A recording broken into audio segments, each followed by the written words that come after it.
venir parler de paiement dans le B2B ce soir. Alors pourquoi une solution de paiement par carte bleue vient vous parler de B2B? Ça peut paraître un peu potentiellement antinomique au début, mais je vais essayer un peu de vous raconter d'abord ce qu'on fait dans le B2C pour vous montrer comment on peut transmettre ça dans le B2B et comment nous on voit un peu les évolutions du paiement dans le B2B et tout ce qui est en train de se faire dans la FinTech dans le B2B. C'est en train de partir de partout. On en discutait 2 minutes avant. Il y a plein de choses qui se font dans le paiement dans le B2B. J'ai essayé de vous faire un petit panorama assez rapidement aussi pour tenir dans les 15 minutes. Donc nous, on est né il y a 6 ans. On travaille majoritairement sur des CMS. On a 10 000 clients maintenant dans le B2C et on est majoritairement sur le paiement par carte bleue. Donc, qu'est-ce que ça veut dire le paiement par carte bleue dans l'e-commerce? Donc, on fait des modules de paiement sur PrestaShop, e-commerce, Magento, XYZ. On travaille beaucoup avec les CMS et avec des partenaires, des agences web. Je vous ai mis toutes les solutions e-commerce avec qui on travaille. On travaille avec des agences web et, majoritairement, on va beaucoup travailler sur les nouveaux moyens de paiement sur les réseaux sociaux, que ce soit Instagram, que ce soit Snapchat, que ce soit des choses comme ça. Ça peut vous parler pour le B2B, mais du paiement fractionné avec Onet aussi. Et ce qu'on va beaucoup travailler, c'est le design des pages de paiement. Donc tout ça, normalement, pour le B2B, on met tout à la poubelle. Comme tu l'as très bien dit Laurent tout à l'heure, c'est beaucoup plus complexe, il y a beaucoup plus de processus, il y a beaucoup plus de catalogues, il y a beaucoup plus de prix. Donc tout ce qui va être mettre le design du site B2B dans la page de paiement, ça va être un peu moins intéressant. Le paiement garanti en B2B, on n'a pas le droit. Le paiement fractionné, pareil, c'est pas très intéressant, mais il y a quand même des choses à faire. Alors, la grosse distinction entre le paiement B2C et B2B, c'est la notion de synchrone et d'asynchrone. Tu l'as très bien dit Laurent, dans le B2B, vous allez avoir la partie comptable, la partie achat, la partie direction financière, la holding, les filiales.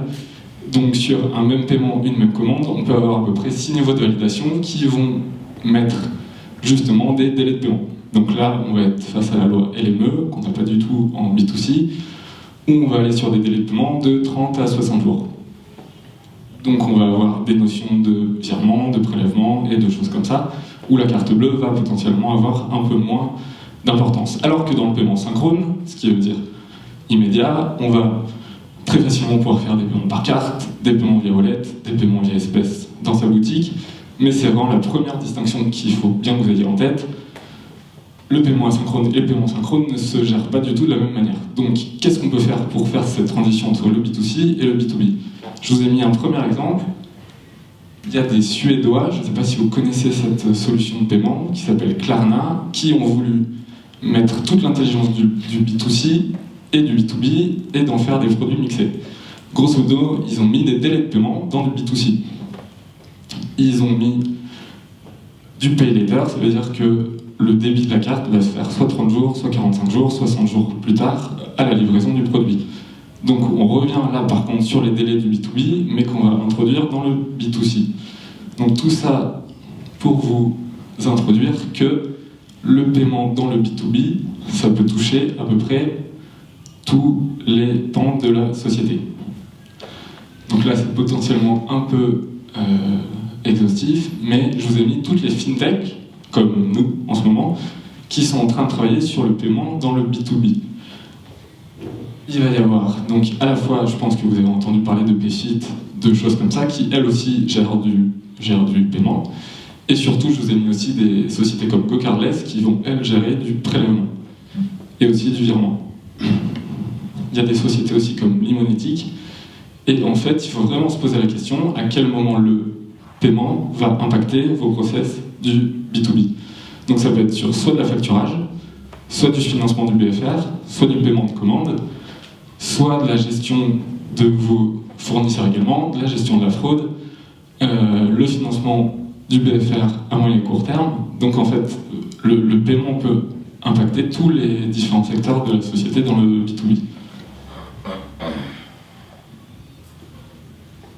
Je vous ai mis des exemples concrets de ce qui est en train de se passer dans le B2B au niveau du paiement.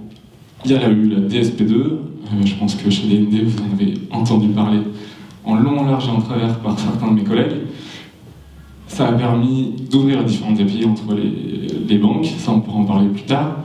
Mais par exemple, en Italie, maintenant, tous les devis et toutes les factures doivent être électroniques. Ça veut dire qu'on peut aussi mettre du moyen de paiement dans les factures et dans les différents devis.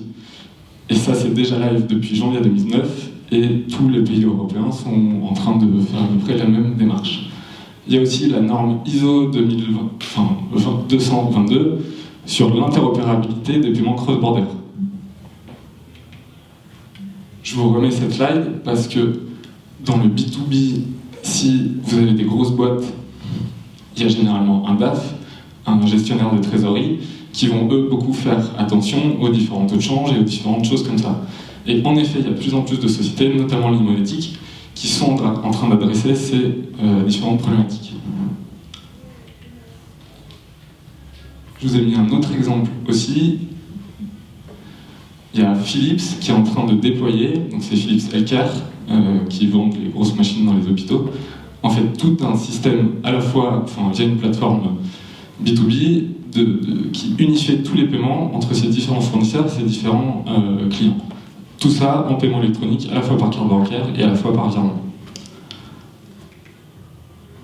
Donc si on résume un peu sur les paiements B2B, je vous ai dit plein de choses qui peuvent toucher à peu près tous les secteurs de la société dans le B2B. Je vous ai introduit par le B2C, c'est que maintenant dans le B2B, via les nouvelles plateformes comme Eurocommerce et d'autres, on peut arriver à créer de l'instantanéité et à jouer sur tous les secteurs de la société, notamment. Donc à la fois les créances clients, à la fois l'amélioration du BFR, et on va pouvoir aller chercher de la conversion, notamment comme on le fait nous, en travaillant sur l'intégration de liens de paiement ou en mettant du paiement par carte bleue dans des ERP directement sur les différents CMS, sur les différents paiements qui vont passer ou pas sur des seuils de validation des différents process, comme tu le disais Laurent. Il y a certains process qui sont validés à 3 000 €, à 5 000 € ou 10 000 €, et vous n'êtes pas obligé de mettre du paiement par virement en fonction des différents seuil. Et donc ça, c'est hyper important de bien cadrer tout ça avec vos clients, et en amont, de bien descendre avec eux tous les process et de comprendre à quel moment et quel moyen de paiement va être important en fonction de la typologie de clients et de paiement. On pourra en parler après. Je vous ai mis quelques exemples de startups américaines qui se lancent dans le paiement B2B sur des valorisations un peu démentielles. Ça, je pourrais vous expliquer, mais ils sont en train de mettre du crédit dans du paiement B2B sur des plateformes. Donc cette Funbox est assez impressionnant. Et aussi sur du prélèvement. Moi, je ne vais jamais vous faire l'hôtel du paiement par carte bleue pour tous les paiements en B2B. Par contre, vous avez des sociétés qui sont expertes là-dedans. Et c'est vraiment ce qu'on dit nous chez Plug, c'est qu'à chacun son métier. Nous, on fait du prélèvement, du paiement par carte. On peut le faire très bien sur les demandes de paiement et sur ce que je vous expliquais tout à l'heure. Mais s'il faut mettre du virement et ou de l'abonnement dans des solutions B2B, il y a des sociétés comme GoCardless qui le font très bien. Voilà, je ne sais pas si j'ai été très clair, j'ai vraiment essayé de faire la transition B2B, B2C, ce qui est possible de faire sur la carte bleue. Et voilà, désolé pour ma voix, mais j'étais un salon aujourd'hui, j'ai un peu de mal à la garder.